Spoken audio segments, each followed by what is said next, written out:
Good afternoon. My name is Joanna Drake. I am the Deputy Director General of DG Research and Innovation, and I have the privilege to be also the manager of the Cancer Mission.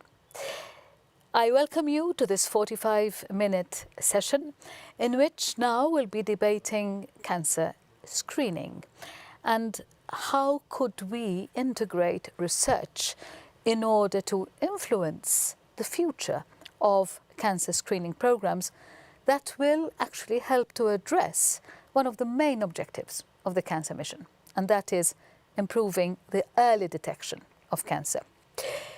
How will we deal with this session? Well, we have 5 speakers.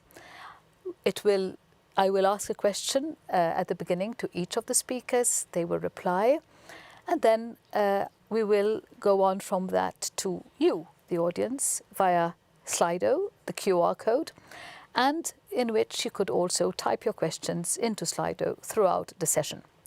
And towards the end of the session, we have 15 whole minutes in order to try and address as many of your questions as possible. But you can also chat for the internal discussion and also exchange among the audience. If you would like your question to be addressed by a particular member of the panel, please let us know and we'll try to accommodate. But let me try and put some background to this. Everything is context in the world, as you know. And I'd like to introduce Sam. No, this is not a 6-panel speaker. This is the Science Advice Mechanism. And the Science Advice Mechanism is a mechanism that exists within the European Commission. It has recently examined the evidence on cancer screening in Europe. And in the context of the EU mission on cancer and Europe Beating Cancer Plan, it has therefore been already very useful. It is basically made up of experts, science advisors, scientists who give us science advice. And who is us? It gives it to the European Commission, it gives it to the College of Commissioners in order to inform their decision making and ultimately their policy making. And the mechanism consists of 2 parts, and that is a group of 7 high-level scientists called the Group of Chief Scientific Advisors, and the other part called SAPEA. Now, this means Science Advice for Policy for European Academies, which is a network of hundreds of academies, young academies and learned societies in more than 40 countries across Europe. And now if you look at the screen, apart from the speakers, you should be seeing also the covers of the SAPEA and scientific opinion of the advisors in order for you to have a look at what exactly these advisors are actually doing for us. They are actually advising policymakers based on their science reviews and their science knowledge and experience. Now, what has happened in March of this year? In March of this year, this group of chief scientific advisors launched their scientific opinion on cancer screening that you can see here with a set of evidence, but it's evidence-based policy recommendations. Their opinion was informed by the evidence review report of SAPEA, the other leg of the SAM, which I mentioned earlier, which was also published simultaneously. Now, what have we done with this? We have fully integrated them in a Commission proposal to update the Council Cancer Screening Guidance launched on the 20th of September 2022. So really, in the last few days. The scientists highlight that many European countries already have screening programs for cervical, for breast and for colorectal cancer. And they also cite evidence indicating ways in which existing screening programs can be improved, always room for improvement. However, they also see a need to extend the programs to other cancer types and to improve also citizens' access and understanding of that screening. You can yourself download both these publications using the links that you can find in the chat itself. Now, I would like to introduce our first speaker, but before I do so, I am going to involve you, as I promised, in this discussion. So I'm going to ask you, we're going to play a little game, a quiz game. I hope that by now you have already downloaded the question on cancer screening programs using Slido. As I said, it has been proven that early detection of cancer can save lives, and so far the member states are offering their citizens several cancer screening programs. Colorectal, for example, is the third most common cancer diagnosed in men and the second most common in women in the EU member states. The Council recommendation of 2003 recommended a population-wide screening for colorectal cancer with a desirable target participation rate of 65%. Now, what's the quiz question I'm asking you? I'm going to ask you, and the question should now appear on Slido, how many EU citizens participated in colorectal cancer screening programs in 2019? Very specific, but probably already Googling it to look for the answer. But I have the privilege to be with many distinguished speakers today. And the first one I would like to introduce is here with me in the studio. The others you can see on the screen. And his name is André Deschamps. Mr. Deschamps was diagnosed with prostate cancer at the age of 51 and has developed a strong interest in the quality of life of patients and in prostate cancer treatments. In 2014, he was elected as a board member of Europa Uomo, which is the voice of men with prostate cancer in Europe. And in 2018, he was then elected as chair of this organization, and he contributed as well to the SAPEA, the organization I mentioned earlier, or academies, the SAPEA Evidence Review on Cancer Screening. Now, André, if I may, in your view, what is needed to make the early detection program a success? Well, there are a few elements, Joanna, that are very important. And the first one I like to mention is awareness. Awareness that prostate cancer is there. We did a quick study with our organization, and only 50% of men know that they have a prostate, and even less now that something can go wrong with it. So that's an important thing to know. If you cannot increase the awareness, no matter what your organization of early detection is, men will just not join. Yeah? And there is also big inequality in Europe. If you go north, the awareness seems to be rather good, but the more south you go and the more east you go, awareness is less. So we also need to tackle that inequality. That's my first point. My second point is taboo. Yeah? Having prostate cancer is still a big taboo. And we men are absolutely not good in speaking out about our health. I realize that. But it is a big taboo because most of the treatments for prostate cancer affect your sex life and your incontinence. And you can understand that both things, we men are machos. Yeah, we want to just be strong, and our sex life is excellent, no matter what it is in real life. So tackling the awareness and the taboo are, in my view, the first points that you need to attack in order to make some progress. And another thing that I like to mention is that if you do not organize the screening very well and you make not sure that when our men are referred to cancer centers when treatment is needed, it will also not work. I think those are the most important points that I like to mention. Thank you for that, and thank you for being really straight to the point about awareness and about taboo. But I mean, how are you going to incentivize, if you like, a government into understanding this? Because the research is there, it seems. We've had experiences of cancer screening programs on other types of cancer, but not yet prostate. What's going to incentivize a government to start tackling it? Because there is always going to be priority. Is there anything that maybe could move them into that direction? Well, there are two things. It's healthcare cost, which should tell them something. Yeah, the cost. If you are in a metastatic phase, your treatment is about 50,000 euros a year live. Yeah. If you can treat in an early stage, the cost is about 5,000. Yeah. That's one.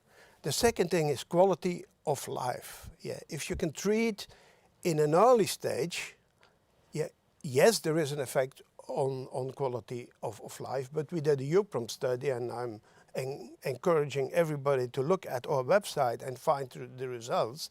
But there you can see that once you are in a metastatic phase, your quality of life is going down. I once had a patient who said to me, it's walking on a downward slope. Yeah? And I cannot really describe it better. Thank you so much for that very moving appeal and, very also, I would say, hands-on appeal. So I want to remind the audience at this juncture again that you can type any questions that you can in the chat tab so that they can be addressed later on in the session. I turn now to our second speaker, and I'm talking here about Professor Eva Zazimalova, who's with us virtually. You can see her on the screen. Eva is a professor of plant anatomy and physiology. She's the president of the Czech Academy of Sciences and a member of the group of chief scientific advisors to the European Commission, the group I mentioned earlier. We have just heard from Monsieur Deschamps about what he feels is needed to make early detection programs a success in relation to prostate cancer. Now, the SAPEA report and the group of chief scientific advisors' scientific opinion, they highlight that more research is needed to determine how individual risk profiles could be used to determine when to start or to stop prostate cancer screening and screening for other cancer types. It is clear that there are a number of key areas in the field of cancer screening that would benefit from additional research. Now, my question to you would be, what, according to you, would be the most crucial research areas to address for better implementing the new guidelines? Over to you. Okay, good afternoon. Well, I think it's very obvious that there are many data that show that there is a very clear positive correlation between early diagnosis of any cancer and successful treatment that results then in a good quality of life and, of course, improved life expectancy. Therefore, very sensitive diagnostic methods as well as reliable and specific markers are very much needed. And this is exactly one of the great challenges for present and future research. That is to find and or to improve diagnostic methods that are as little invasive as possible and as sensitive as possible. And concerning biomarkers, they should be specific, but ideally they should cover more types of cancer in one moment. That is, some kind of multi-cancer detection tests should be designed. And there is a clear need, namely for reliable markers for frequent cancers, such as lung cancer and or also cancers for which successful treatment is not available, such as, for example, pancreatic cancer or some brain cancers, such as glioblastoma. However, in general, prevention is always better than treatment of already developed disease. So this is another challenge for research. May I ask you maybe a supplementary question here, Professor Zazimalova? What kinds of prevention are possible to apply? Well, for some types of cancers, it's well known that there are genetic predispositions. Typical example is breast cancer with those tumor suppressor genes, BRCA1 and 2, and that are clear indication for increased probability of developing not only breast and ovarian cancers, but also some other cancers. So screening for this mutation in the population will definitely help to prevent development of such cancers. Now, it is done mostly in families where high frequency of such cancers is obvious. Another challenge for research could be the relationships between presence of human papillomavirus and development of cervical cancer. Why some people with the HPV present develop cancer and others not? And these are only a few examples. However, prevention does not mean only, quote unquote, genetic screening. Behavior of people is a very important determinant for developing of cancer. Typical example is smoking, and it is not only for lung but also for other types of cancers. Another risky factors are excessive alcohol consumption, diet with prevailing smoked meats and without fresh vegetables, obesity, lack of physical activity, and many others. Here there is a challenge, namely for social sciences such as sociology, psychology, to understand such human behavior and to find the efficient ways how to show people and to persuade them to avoid such risky behavior, and also to participate as much as possible in already existing cancer screening programs. And this is actually what I follow what Andrea, if I may, already pointed at. Thank you very much, Eva, if I may, for your very focused contribution and also your advice for prevention. I think it's advice that needs to be followed and maybe also protracted in information campaigns as well, more at a national level. Apart from that, I now turn to our third speaker, and our third speaker is Professor Rebecca Fitzgerald. Rebecca co-chaired the SAPEA Cancer Screening Project. Alongside Professor Henry de Koning from the Erasmus University of Rotterdam. She's a professor of cancer prevention, actually, at the University of Cambridge, and the Director of Cancer Research, UK Cambridge Centre Early Detection Institute. Eva has just provided us with information about crucial research gaps that need to be addressed. However, it is clear that there has been rapid progress in novel screening technologies for detecting cancer at an early stage. For instance, Eva mentioned biomarkers which would detect many types of cancers at one go. My question to you, if I may, Rebecca, is what is the status and promise of this multi-cancer early detection test, and what type of research is still needed? Yeah, thank you for this excellent question, and thank you very much for the opportunity to take part in this really important and interesting discussion. So at the moment, most of our screening tackles one cancer type at a time. And so the idea behind multi-cancer early detection tests is, as the name suggests, what about if we could, from one single sample, actually get a view on whether there is a cancer of any type anywhere in a person's body, so that we're not looking just for one cancer at a time, but for multiple cancer types at a time. This might seem a really far-fetched idea, but actually we're discovering more and more in the field, and it's a very fast-moving field, that actually from bodily fluids, so that might be breath, urine, or blood, that you can look for traces of cancer. The research is most advanced for blood cancer testing, and that's because there are fragments, tiny amounts of DNA shed from cancer into the blood. It stands to reason that the more advanced a cancer is, the more DNA will be shed, and therefore it's maybe fairly straightforward to detect. But the real challenge in the field, and what we hope for, is that even when cancer is at an early stage, there's enough of a signal shed into the blood that you can actually detect it with one of these multi-cancer early detection tests. And from that signal, you not only want to know whether there is a cancer, but also where it's likely to have come from. Because obviously, once you've got such a test from the blood, say, you've got to then decide what your follow-on test is to detect the cancer. You know, what are you going to do to look for it? Are you going to do a whole body scan? Or if you knew that the signal may have come from the lung, say, you might just be able to very specifically look at the lung. So this is the hope of early cancer detection tests. They're moving really quite quickly in the field. There's a lot of academic labs looking into this topic and doing research, but there are also a number of companies who have products already available. And these are being tested now in large population studies, because that's what you really need to do to see if you could actually apply this in a screening setting.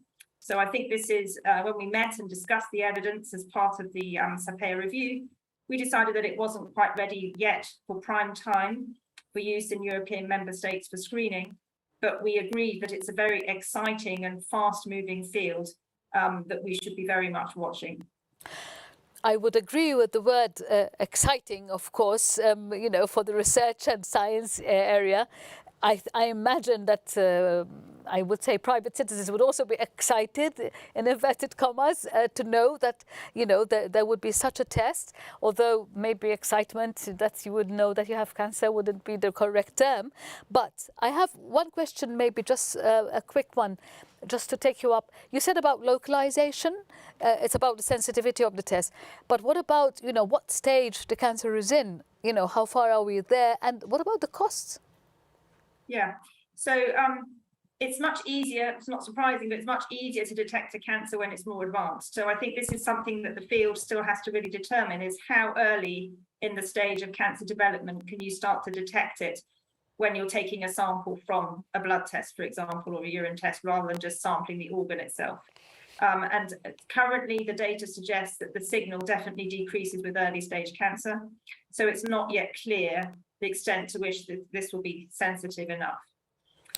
Some of the types of molecular alterations that we're identifying actually enable you to tell which organ you think it has come from. Okay. So in terms of the costs, obviously it will depend on exactly what sort of analysis you do on the sample. So this can be sequencing technologies, for example, looking at mutations in DNA, or looking at changes in the methylation around DNA. So these are quite sophisticated tests. And obviously for population screening, you have to be able to do them at scale. The costs do come down at scale, but I think that would be one of the very important determinants of whether these can be used on a wide scale basis. And of course, it's not just the test cost itself, but then the follow-on tests that you have to do as well. Thank you so much for that additional information. I now pass on to the fourth speaker. Fourth speaker is Kieran Nickel. And Kieran is the head of the Health in Society unit at the Joint Research Centre of the European Commission. And as part of the Europe Beating Cancer plan, the Joint Research Centre manages the Knowledge Centre on Cancer. Now, in the Knowledge Centre, they are mapping the latest evidence on cancer. They are providing healthcare guidelines and quality assurance schemes, as well as monitoring and projecting trends in cancer incidence and mortality across the EU. Kieran, my question to you, what role will the JRC, the Joint Research Centre, play in terms of preparing the European guidelines for implementing the new Council recommendations? Hi, Joanna. Thank you for the question. Hi, everybody. And yes, the Joint Research Centre. Well, what is the Joint Research Centre? Well, it provides independent scientific evidence for policies. So basically, when it comes to developing European guidelines for screening, it can put the patient or the citizen first. That is one thing to remember about the European Commission's Joint Research Centre. Secondly, since 2015, the European Commission's Joint Research Centre has been developing internationally based, evidence-based methodological frameworks, methodologies, competence in developing European guidelines and quality assurance schemes for the cancer sites mentioned in the Council recommendation. So this knowledge is absolutely fundamental. It is independent. It has been done for breast cancer, released last year with the quality assurance scheme. And right now, that quality assurance scheme is being tested in 21 cancer settings in 10 countries. So that's a fundamental part. Experience is there. So what's really important in terms of role is that this internationally based methodology is consistently used for the new cancer sites in the recommendation, namely lung, prostate and gastric cancers. Back to you, Joanna. I have a little question supplementary for you, if you don't mind, Kieran. You said, you know, in tackling cancer in Europe, you did say that we know what to do, we even know how to do it. But then you express the need that it needs to be implemented, it needs to be monitored, it needs to be shared, it needs to be improved.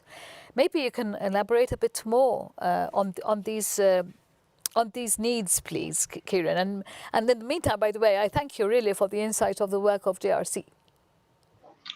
Well, thanks to you, Joanna, and I'd be happy to try to elaborate on those. The first word mentioned there was implementation.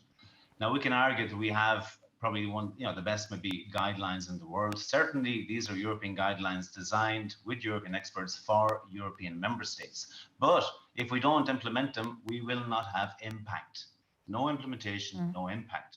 So basically, what's really important is that this quality assurance scheme that we have is applied in the different settings we talked about. So that's number one. Number two, monitoring.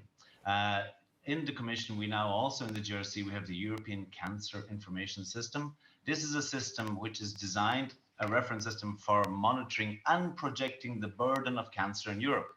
Right now, we're working with the CanScreen project and other experts to see how we can effectively monitor the impact of screening programs, population-based screening programs in Europe. This will lead to more holistic evidence. We mentioned sharing. While that's probably one of the things we do best in the European Union, we share best practices. These are basically best practices designed for European countries. So this is what we have to do and learn from each other. And the last word was improving. Unlike the past, the new European guidelines that we're producing are not becoming, let's say very quickly out of date. They are improved as new evidence becomes available. It goes through a very rigorous process, making sure no conflict of interest, patient centricity, etc. So these are updated in quasi real time. So that's a really important part. Furthermore, we have the new kid on the block, the European Cancer Inequalities Registry. Andrea mentioned the unacceptable inequalities throughout the European Union. This will also look at societal aspects, preventative aspects, etc. We need to join all these dots together and continuously improve these European guidelines. So yes, we do know what to do and we do know how to do it, but now we need to kick into action. To do it. Start doing it and monitoring it. Yes, Joanna, thank you very much. Thank you for urging us on for that as well. We now come to the fifth speaker, but before I do so, we would like to see the results of the audience voting on the Slido question. Maybe the answers will be presented on the screen. Okay, how many citizens participated in the CRC, the colorectal cancer screening programs in 2019? So we've got 36% saying 14 and 21% saying 36, and then 7% saying 18% and 47% saying 9%. So we have 36% between 14 and 21. What is the correct result? I will tell you, it's 14%. That's the correct result. It's a bit of a disappointing rate, really, when you consider that it's pre-screening, it's prevention of cancer, it's all we've been talking about, how important to go into these screening programs and how much they can be really instrumental in catching early detection of cancer and really tackling it from the word go. So my encouragement is, I think we need to do more. And I think we really need to participate, us also, as private citizens. But now, without further ado, I would like to go to the fifth speaker. We have on screen as well, we are honoured to have Andrei Slabakov. Andrei is a member of the European Parliament, a member of the European Conservatives and Reformist Group. And my question to you, this question, by the way, Mr. Slabakov will be speaking in Bulgarian, but there will be simultaneous translation in English.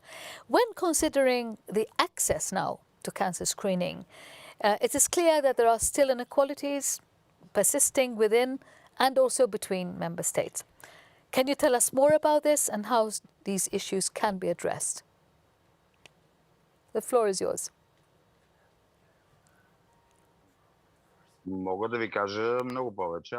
I can say a lot more. In fact, it's you share my daughter's name, and it was a pleasure meeting you. Participation in screening programs have been very widespread in all over Europe, but it's the lowest rate is seen in remote areas. Out of 25 EU member states, there are screenings for breast cancer, and there are also 29 EU member states did these screenings for colon cancer. However, inequalities continue to exist, and strangely as it seems, the coverage in the target population ranges between 10 to 90%. Between 25 and 80% range for cervical cancer. This is huge difference. And let me join André Deschamps. I work with a lot of experts throughout the EU. And girls, you imagine that there is this discrimination. Prostate cancer concerns women only, men only, sorry. So there should be screening for breast cancer and screening for cervical cancer. And this should be a priority of the EU, because this is a very widespread location. And the European plan for combating cancer is to offer almost 90% of people participation. Where there are some issues with the certain communities and with strategies. Campaigns don't work. We heard about the 14% in the poll, and it's because those campaigns have been wrongly targeted.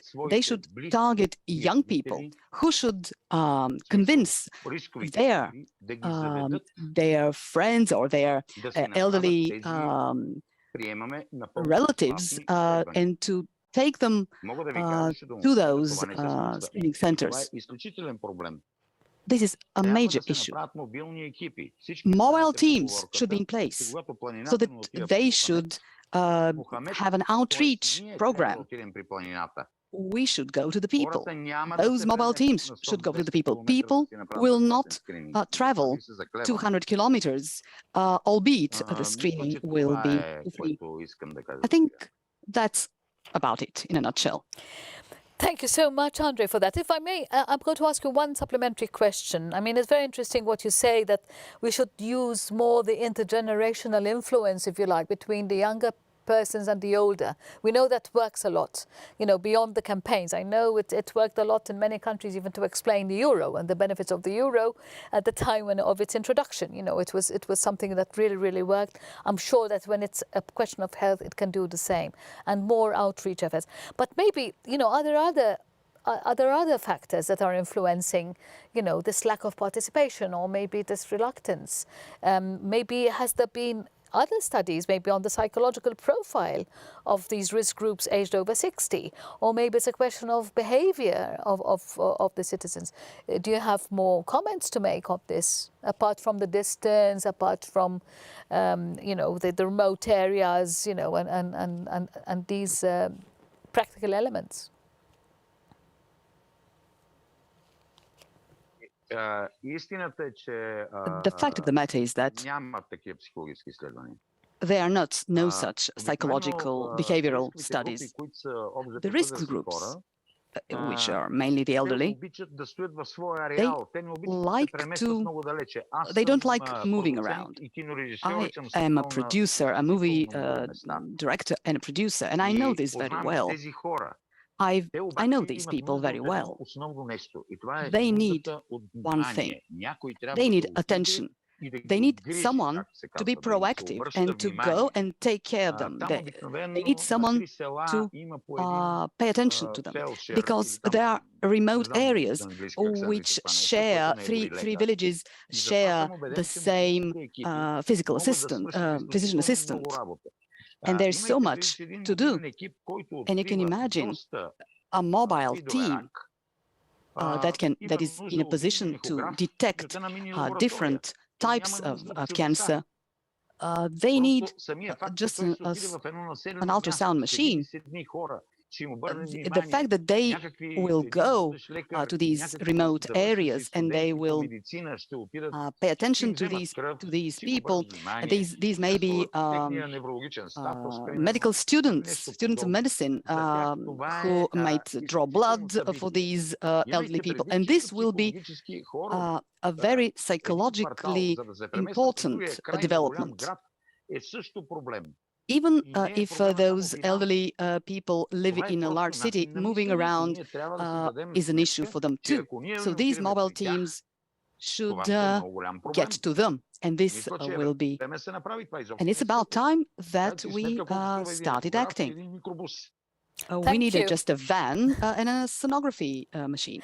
Thank you so much. Very proactive, you know, very caring as well. I had promised 15 minutes. We have 9, actually, minutes for questions from the audience. I think they should be on screen. I was asked maybe on this one then. But before I do, I know, Andre, I'm not sure that we're going to have time for this, but I know you really wanted to answer this if you promise to do it as concisely as possible. And the question I wanted to ask you is about prostate cancer. And we know that many professionals are not very keen on having screening programs for prostate cancer. They don't think it's a good idea. But what has changed in recent years that makes it such a good idea now? Well, let me tell you first, Joanna, and thanks for that question. They were right. Yeah, they were right. What has changed? First of all, today we have knowledge that we can see which cancers are going to harm people and need to be treated and which cancers are not. We have MRIs and we have other methods. We have risk assessment tools. So that is on the hard tool side, say, things that are changed. What is also changed is that the long-term studies show now really the benefit in saving lives. You need to understand that prostate cancer is a slow-growing cancer. So before you see the benefit of a program, it will take a long time. Long time. Now we had results 10 years, now we have results of 20 years. So now we have the benefit hindsight, if you like, yeah, sure. of the results. If you don't mind, we'll go to the questions of the audience now, because that is what I promised. So, first question. Maybe I can see them on this screen. Okay. Do you think that research will one day find the key to screen and prevent all cancers? Maybe one of you would like to have a go at that. I'm going to read them all at once, the 3 that I'm seeing on the screen. And Cecile asked, what is the main challenge for organizing cancer research? Third question again, but this is to Rebecca. So Rebecca, here you go. Is there no risk of overtreatment when discovering cancer at the very early stage? Perhaps, Rebecca, you'd like to have a go with the first one. Yeah, thank you very much. So these are very good questions. So will all cancers be able to be screened and detected early and cured? Some cancers are going to be inevitably easier to do than others. We're not going to eradicate cancer, but if we can really improve significantly the proportion that are detected early that are curable, that will be a huge advantage. And I think cervical cancer is an example where we now understand the cause of that. We've moved from cervical cancer screening, very important, to really understanding the role of vaccination, which we haven't discussed yet today. But there's an example where we really have an opportunity to eradicate that particular type of cancer. Now, we know that something like pancreatic cancer is much, much harder. So I think it's a complex problem. Some cancers probably will beat and some won't. In terms of overdiagnosis and overtreatment, very, very good question. And I think Andre beautifully illustrated that in his answer just now about prostate cancer, because we know that some prostate cancers are quite indolent and benign and will not cause the person harm, whereas others can be much more aggressive. So what we need to be able to do through our diagnostic tests is to distinguish between the important ones and those that are okay to leave alone because they're not going to cause the person harm. So the tests that we develop have to be good enough to discriminate the important cancers that we need to treat. And then in terms of overtreatment, some cancers are much easier to treat than others. So if you detect a cancer of the esophagus early, for example, which is something I particularly work on, the gullet, we have superb treatments for early cancer that can be done as an outpatient down the endoscope, compared to advanced cancers which require major surgery. So there we've got a really good treatment. So it's, potentially we've got something great to offer, so it's worth going looking for it. Absolutely. Pancreatic cancer is much harder to treat. So there we have to be really sure before we go operating on someone's pancreas that it's really important disease. So overdiagnosis and overtreatment are things that scientists in the field are very, very aware of as very important questions. And we have to make sure that our tests really get to the heart of that. And our trials, as was also mentioned, you need long-term trials that look at ultimately whether that cancer is going to be lethal or not, and whether your early detection test leads to saving lives. Thank you, Rebecca. That's very clear. The other two questions, do we have any takers? I remind you, do you think that research will one day find a key to screen and prevent all cancers? And what is the main challenge for organising cancer research? Who would like to have a go? Okay. Eva. I perhaps may give some hints to the first question. Well, cancer is a general name for many various diseases, so it means that it is very difficult to develop or to be able to detect something wrong for all cancers. However, there is one common feature. Cancer is actually a disease that is based on excessive cell proliferation that went out of the control. So I can imagine once that it will be possible to detect some kind of excessive cell proliferation.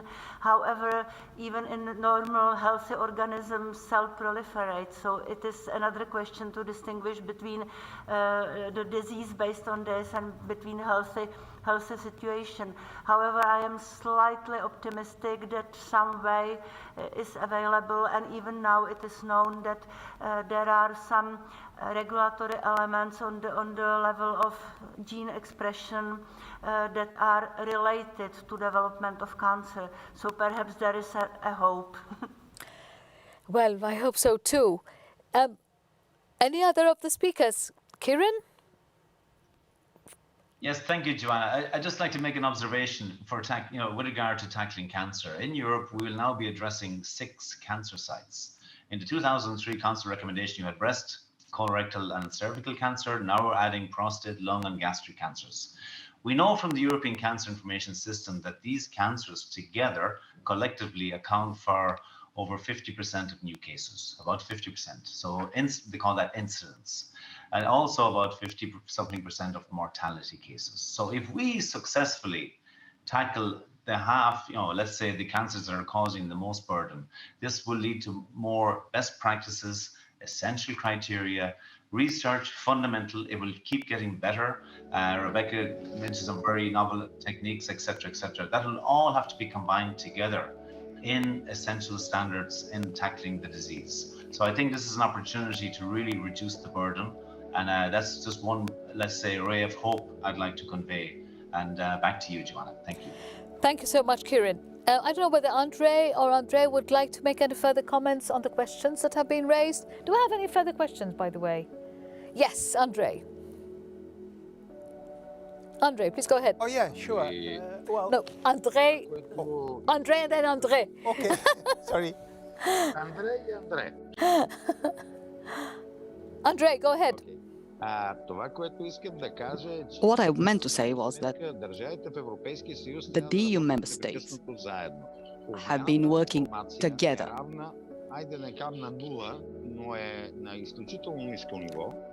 However, we need to set up a database or something because it's badly needed. There are countries which are quite advanced and in other cancer locations. Andre, but there are so many different countries. I would like to ask you to conclude because we only have 35 seconds left, and Andre wanted to have his last word. Well, no man should die from prostate cancer. With the knowledge we have today, if we can manage early detection, no man will die from prostate cancer. So we can save a lot of lives. How more poignant can it be? It's just not only about prostate, but as Kieran said, if we can actually target 50% of the new cases, wow, I mean, that's a lot to work on. And I hope really that this will be the spur to work on it. Thank you.